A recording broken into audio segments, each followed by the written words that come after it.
Hey, what's going on everybody? This is robwillis.info here, and I know it's been a little while since I put out a video, so I figured it was time to get something out there.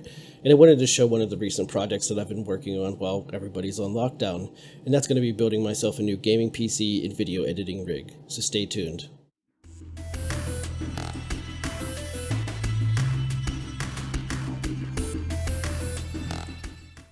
So this is by far going to be one of the most expensive builds that I've ever done, and I'm pretty excited about it. So let's just hop right into things and let me tell you the parts I picked out. Alright, so first up we got the EVGA Supernova 850 watt Platinum Plus rated power supply, a Noctua NH-D15 CPU cooler, a Gigabyte Geforce RTX 2080 Super, an MSI MEG X570 ACE Edition motherboard, the Ryzen 9 3950X CPU, and there's 3 Samsung 970 EVO Plus NVMe M.2 drives. There's 2 500s and one 1TB drive. We got 64 gigs of Trident Z Neo DDR4 memory, clocked at 3600 megahertz. And so I sort of have an assortment of the Thermaltake ring fans in the 120 and 140 millimeter sizes in the blue, along with some additional fan splitters and some additional blue LED lighting I'm going to be using in the case. And the case I went with is the Cougar Panzer Evo RGB. I'm super happy with the case so far. It seems to be very high quality in the initial build. And I'm going to be stripping all the RGB stuff out because I'm not really a fan of that. And I'm going to be going with a black and blue lit build.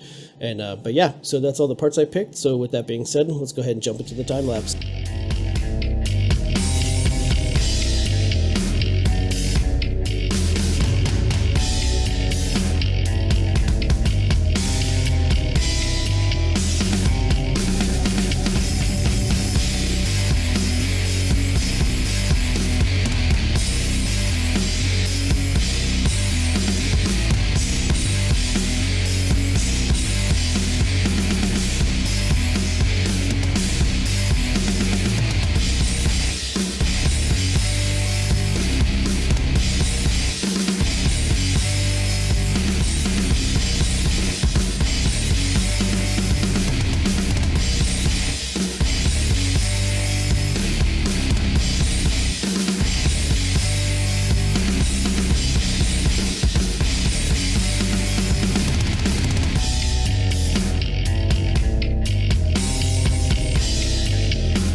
So I really took my time on this build and wanted it to come out just super clean and just be well put together, and I feel like that's exactly what I achieved. All the components I used were super high quality and everything fit together well. I didn't run into any issues at all.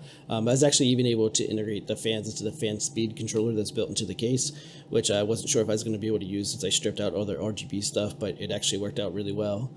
So with that being said, let's go ahead and flip it a little bit and slow things down and do a little bit of B-roll.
Alright, so there you have it. My 3950X build is officially complete, and it's actually been about 3 weeks or so since I shot this initial footage, and I have to say I'm extremely happy with the results.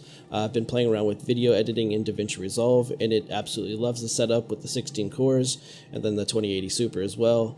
And then I've also had some time to play some games like Doom Eternal, where I'm seeing around 100 frames per second on Ultra Nightmare settings and playing that at 4K at 60 Hz. So I'm super happy with that as well. So I was actually very curious to see how cooling was going to go with the system, since I went with the 3950X and AMD actually recommends liquid cooling with that, and I chose to go the air cooling route. But between all the 140mm and 120mm fans that I have in the case, along with that big old Noctua air cooler, it's actually been handling it absolutely fine. I sort of average in the 110, 120 degrees Fahrenheit when it's doing just kind of idling and doing light tasks, and then the highest I've seen under a heavy system load has been 165 degrees Fahrenheit. So I'm extremely happy with that so far, and it's actually pretty quiet as well, and it's nice to be able to adjust the fans in the case too, but it's actually sitting right next to me with the fans on medium as I'm recording this video. So one of my personal goals with this build was to enable myself to create some higher quality content, but also get it out faster, so that way I can get back into the groove of things. So I think I'll be able to achieve that with this build, and it's going to help me out along the way. So looking forward to getting some new content out and getting back into the swing of things and having some regular stuff. But so I think that's where I'm going to wrap this one. But as always, I thank you guys for watching the video. Please give it a like if you liked it, and subscribe if you haven't already, and I'll see you next time.